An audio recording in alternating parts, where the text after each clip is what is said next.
Bonjour à tous, Fabien alias Activator Web, de retour sur la série consacrée à la création d'une API avec Node.js, Express et MongoDB. Je vous ai laissé dans le précédent chapitre sur les améliorations que nous apportons en bonus à cette série de tutoriels. Nous avons vu à la fin du précédent chapitre comment valider les données des champs utilisateurs. Et je vous avais lancé un petit défi afin d'essayer de mettre par vous-même la validation de données des champs du modèle bière avec le package Joy. Alors, j'espère que vous y êtes arrivé. Encore une fois, le principal est le résultat et non la façon de faire. Il existe en effet un tas de façons de faire. Comme je vous ai montré ma façon de coder pendant toute cette série, que ce soit les fonctions, les middleware, le serveur Node, l'app, c'est ma façon de coder. D'autres feront autrement, d'autres utiliseront d'autres méthodes. Encore une fois, le principal est le résultat et que toutes vos fonctionnalités fonctionnent. C'est le cas de le dire. Ici, je vous avais dit que si nous faisons des tests pour la mise en place de nos validations donc sur nos champs bières, ici par exemple, donc les tests, avant tout, les tests peuvent se faire aussi bien sur Postman que sur l'application Front-end. Lors de la création d'une bière, si par exemple dans le champ name je saisis A, dans le champ manufacturer je saisis A, dans le champ description je saisis A, et dans le champ ingrédient principal je saisis 2. J'ajoute mon image et je soumets. J'ai bien ma bière A qui est enregistrée. Or, un produit, une bière qui se nomme A, qui a été créé par A, et qui a comme description A, et dont l'ingrédient principal est 2, je ne trouve pas ça terrible. Nous regardons dans la base de données, sur nos champs bières, j'actualise la page, et dans ma collection bière, j'ai bien une bière qui s'appelle A, qui a. Bref, ma bière a bien été enregistrée, comme ça. Et c'est la même chose lorsqu'on modifie ici un article. Je peux nommer B, je soumets, ma bière s'appelle maintenant B, créée par B avec la description B. Cela ne veut rien dire. Nous devions donc mettre en place un schéma de validation de données sur les champs bière. Comme nous l'avons fait pour notre champ utilisateur, voici comment j'ai codé cette validation. Donc nous utilisons l'objet de Joy, la méthode ou la fonction object de Joy, et à l'intérieur, nous mettons nos données, nos champs utilisés lors de la création ou de la modification d'un produit. Donc ici, je dis que le user ID sera de type string, qu'il n'aura pas d'espace ni avant ni après avec trim. Sa longueur devra être de 24 caractères et il sera requis. Alors, pourquoi 24 caractères? et pas un de moins, un de plus. Lorsque vous allez sur votre base de données, un utilisateur a un ID, cet ID est composé de 24 caractères. Lorsque je vais sur ma collection bière, mon user ID qui correspond à l'underscore ID de mon user a 24 caractères. Voilà pourquoi je détermine la longueur de ma chaîne de caractères à 24 caractères. Pas un de plus, pas un de moins. Le nom sera de type string, sans espace ni avant ni après. Il sera composé minimum de 2 caractères, donc min et entre parenthèses 2. Ici, vous pouvez mettre bien entendu la valeur que vous voulez. Si vous voulez 4 caractères ou 5 caractères, vous mettez le nombre que vous voulez. Manufactureur, c'est la même chose. Nous indiquons une chaîne de caractères sans espace ni avant ni après avec trim et nous mettons un minimum à 2 et le champ est requis. La description, la même chose avec un minimum à 5. Le main ingredient, l'ingrédient principal, mon champ main ingredient, sera une chaîne de caractères, sans espace ni avant ni après, et un minimum de 3 caractères, et elle est requis également. Et enfin, degree, degree sera de type number, il sera également de type integer, qui signifie que ce sera un nombre de type entier. Pas de décimale ici, pas de virgule, un nombre entier. Et qu'il sera compris entre minimum 1 comme valeur et minimum 10. Et ce champ est requis. J'exporte ensuite mon schéma, mon objet de validation, avec une condition suivant si j'ai une requête sur une file, donc une requête de type file.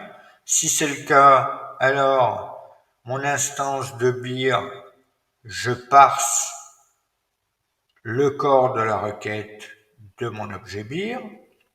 Si je n'ai pas de requête de type file, alors je passe uniquement le corps de la requête à mon objet beer.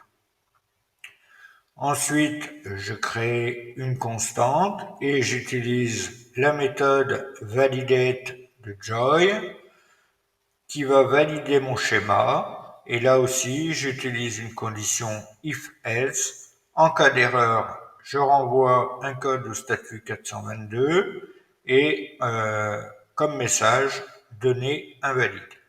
Sinon, je clique sur la suite, je clique sur Next, sinon je passe à Next, c'est-à-dire au code, j'exécute le code de mes fonctions create beer ou modify beer. Essayons maintenant, si je fais un modify, que je soumets, alors pardon, ça marche, puisque j'ai oublié d'importer mon middleware sur nos routes. Nous devons donc nous rendre sur nos routes beer, nous importons notre middleware, vous voyez j'ai déjà préparé les choses, j'importe mon middleware à l'intérieur d'une constante que j'appelle validate.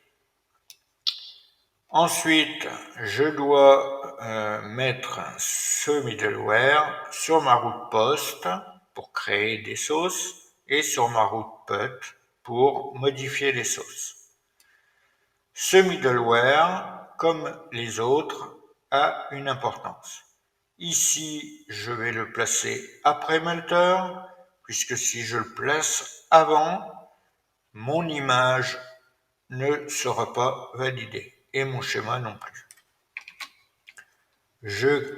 J'écris donc validate et j'utilise le nom du schéma que j'ai exporté qui est beer. je mets une virgule ensuite. Je fais la même chose sur ma route PUT. Mon middleware est maintenant importé et mis en place sur mes routes beer. Revenons, modifions, je mets C,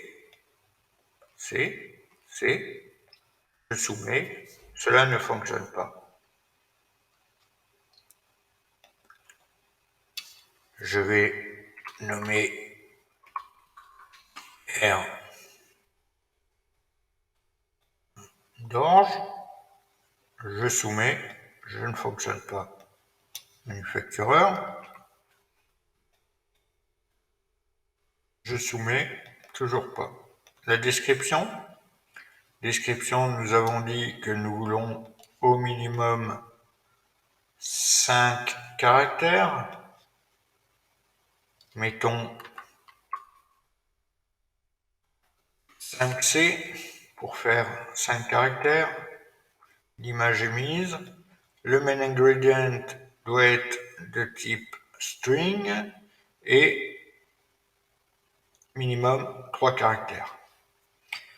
Je vais donc écrire doublon et cette fois je soumets et cette fois cela fonctionne. C'est la même chose pour notre add beer. Si j'essaye,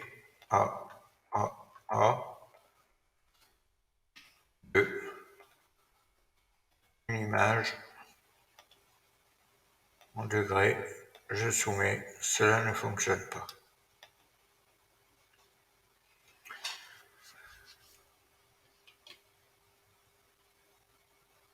Alors, de mon côté, alors vous pouvez essayer bien entendu de tester également sur Postman, de tester différents cas, de valider vos champs petit à petit.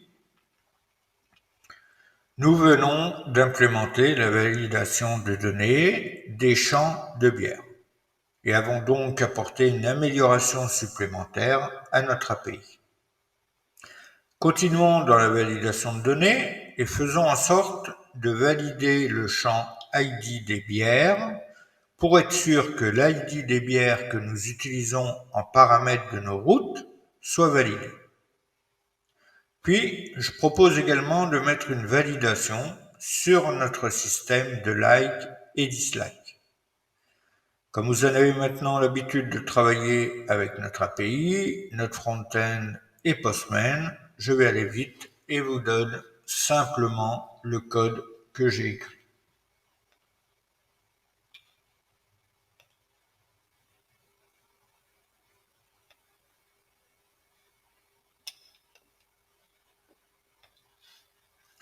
Ici, toujours dans mon middleware validate input, je fais une validation de l'ID des produits ou des bières. Et ici, je dis simplement, comme j'ai qu'un seul champ qui sera l'ID, je dis simplement que mon ID schéma sera une chaîne de caractères sans espace ni avant ni après, que la longueur doit être de 24 caractères, puisque là encore, si on regarde sur la base de données, l'ID de nos bières a bien 24 caractères, et que ce champ est requis. J'exporte ensuite ce schéma en lui donnant le nom ID et ensuite je valide le schéma avec la méthode validate de Joy. Je prends en paramètre l'ID passé en paramètre de la requête et je fais une condition if-else de façon à renvoyer soit une erreur, soit à continuer mon code.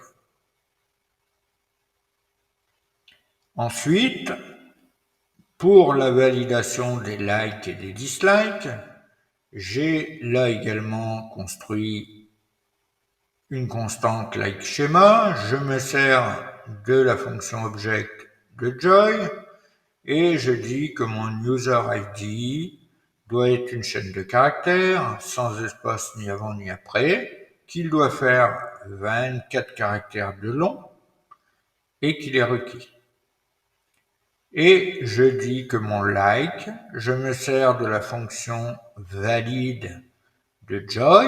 Encore une fois, vous pouvez vous rendre sur la documentation pour voir les possibilités d'utilisation de Joy, tout ce que nous pouvons mettre en place comme validation de données avec Joy, c'est vraiment important. Ici, la méthode valide me dit que je ne valide le like uniquement si les valeurs sont -1, 0 ou 1. Ça ne peut pas être 2, ça ne peut pas être -2, c'est uniquement les valeurs -1, 0 et 1. Et que ces valeurs sont requises. J'exporte ensuite le schéma de validation des données que j'appelle like. Et là encore, j'utilise la méthode validate de Joy. Je valide le corps de la requête et je dis que s'il y a une erreur, je renvoie une réponse au statut 422 avec données renseignées invalides. Sinon, s'il n'y a pas d'erreur, j'utilise la fonction next qui continuera à exécuter mon code. Je dois bien entendu pour cela mettre en place également ceci sur mes bières. Étant donné que j'ai déjà importé mon middleware, je n'ai pas besoin de le réimporter ici. Par contre, sur ma route post pour mes likes, je vais me servir de mon middleware validate utilisant le schéma like. N'oubliez pas de mettre une virgule ensuite. Puisque, je vous le rappelle, ici nous l'exportons sous le nom de like.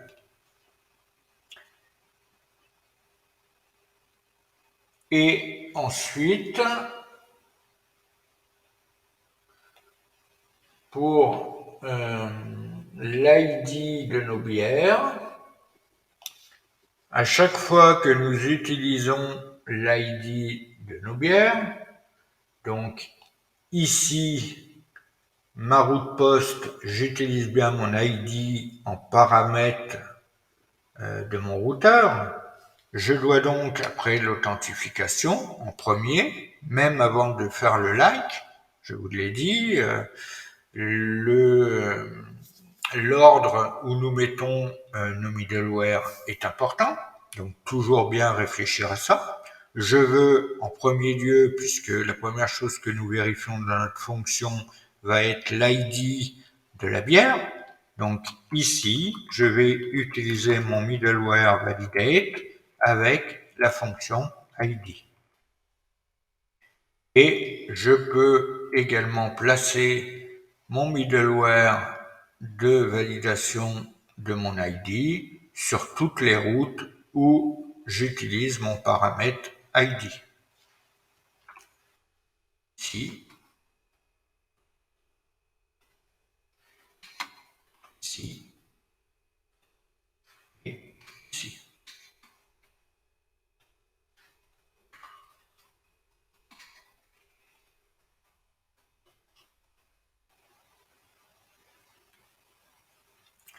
Nous venons d'implémenter la validation de données complète pour notre modèle de données bière. Tous les champs seront validés, l'ID de nos bières sera validé et notre système de like et dislike sera validé également, avant que les données ne soient passées à la requête. N'hésitez pas à modifier ces valeurs si vous le souhaitez. Ne modifiez pas la valeur ici, puisque je vous le rappelle, ici, les 24 de longueur, tout comme ici d'ailleurs, l'ID, que ce soit d'un utilisateur ou l'ID d'une bière, est composé de 24 caractères.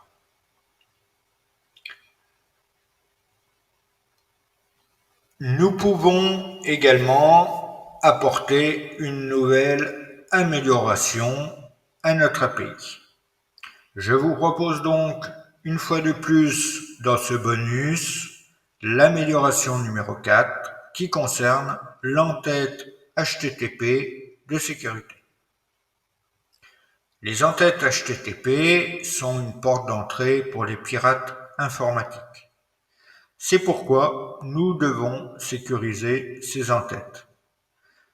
Notre site doit définir certains entêtes HTTP liés à la sécurité. Alors, nous en avons déjà défini certains. Ici, nous avons nos entêtes que nous avons définies de façon à pouvoir communiquer entre nos serveurs. Nous avons également des entêtes qui sont Strict Transport Security, qui appliquent des connexions sécurisées de type HTTPS ou SSL, TLS au serveur. Nous avons des entêtes X from Option qui offrent une protection contre le détournement de clics. Nous avons des entêtes XSS Protection qui activent le filtre Cross-Site Scripting, XSS, intégré dans les navigateurs web les plus récents. Nous avons un entête X Content Type Option qui empêche les navigateurs de renifler les fichiers de type BIM, une réponse loin du type de contenu déclaré. Enfin, nous avons un entête Content Security Policy qui empêche un large éventail d'attaques, y compris les scripts intersites et d'autres injections intersites. Dans Node, il est facile de les définir à l'aide du module Helmet. Nous devons donc commencer par installer le package Helmet dans notre terminal. Donc, de retour dans le terminal, dans notre dossier backend, vous en avez maintenant l'habitude, nous tapons npm i helmet, H-E-L-M-E-T, et je tape Entrée.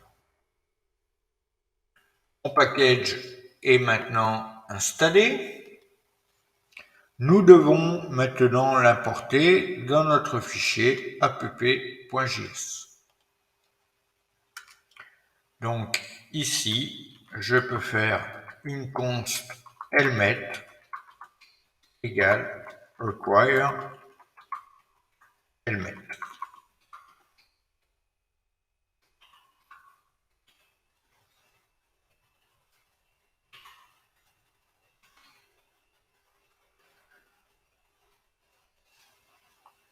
Après nos headers déjà configurés, nous allons utiliser helmet comme ceci.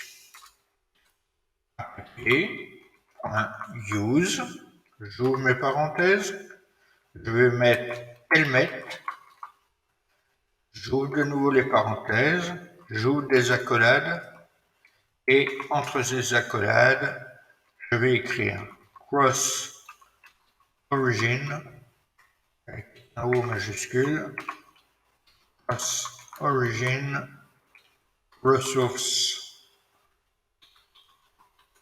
policy, et je passe ce paramètre à false. Alors, j'aurais pu simplement écrire helmet comme ceci. Ceci est suffisant pour sécuriser nos données. Cependant, je passe ce paramètre, à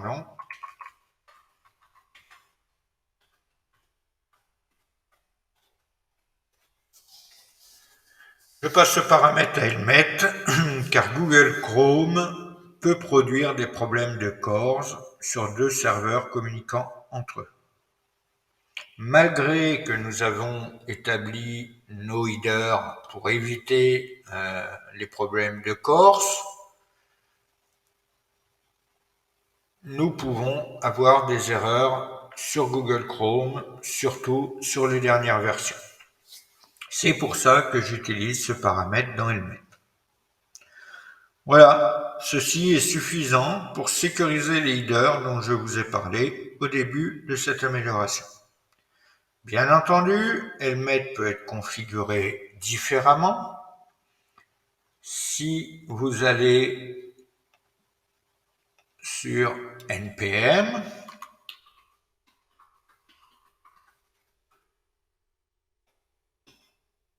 vous trouverez également des exemples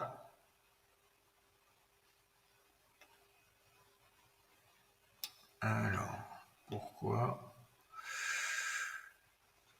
voilà vous aurez la possibilité, comme je vous le disais, nous pouvons utiliser Helmet uniquement en passant ceci. Nous pouvons utiliser également le ECMAScript et d'ailleurs Helmet vous dit que par défaut voici les headers qu'il met en place. J'ai utilisé le Cross Origin Resource Policy car, comme je vous le disais, parfois Chrome peut vous renvoyer une erreur de type Same Origin. En mettant ce paramètre à false dans Helmet, vous n'avez plus ce problème. Bref, vous pouvez regarder toutes les possibilités de configuration d'Helmet dans la documentation. Nous sommes presque arrivés à la fin de ce bonus. Je vous propose dans la prochaine vidéo d'apporter une 5e amélioration, une dernière pour le moment. Je reviendrai certainement par la suite sur ce tutoriel et sur cette série pour apporter davantage d'améliorations, croyez-moi. La prochaine amélioration, donc l'amélioration numéro 5, sera de sécuriser les données sensibles de notre API. En effet, nous ne pouvons pas laisser les données sensibles à la portée de tout le monde. Lorsque j'ai poussé mon code sur GitHub, GitHub m'a prévenu que je mettais en danger mon API puisque j'avais poussé mon identification à ma base de données sur GitHub. J'aurais donc dû apporter cette amélioration avant de pousser mes données sur GitHub. Alors, peu importe, ici, vous doutez bien que la base de données MongoDB que j'utilise est uniquement pour mes tests. Concernant mes vrais projets, je ne les héberge pas sur cette base de données et sur ce compte MongoDB. Donc, ce sera une amélioration importante, toutefois, à apprendre et à comprendre. Je vous donne rendez-vous donc pour la prochaine et dernière vidéo sur cette série consacrée à la création d'une API web, d'une API REST, avec Node.js, Express et MongoDB. À tout de suite. En attendant, prenez soin de vous et surtout, restez curieux.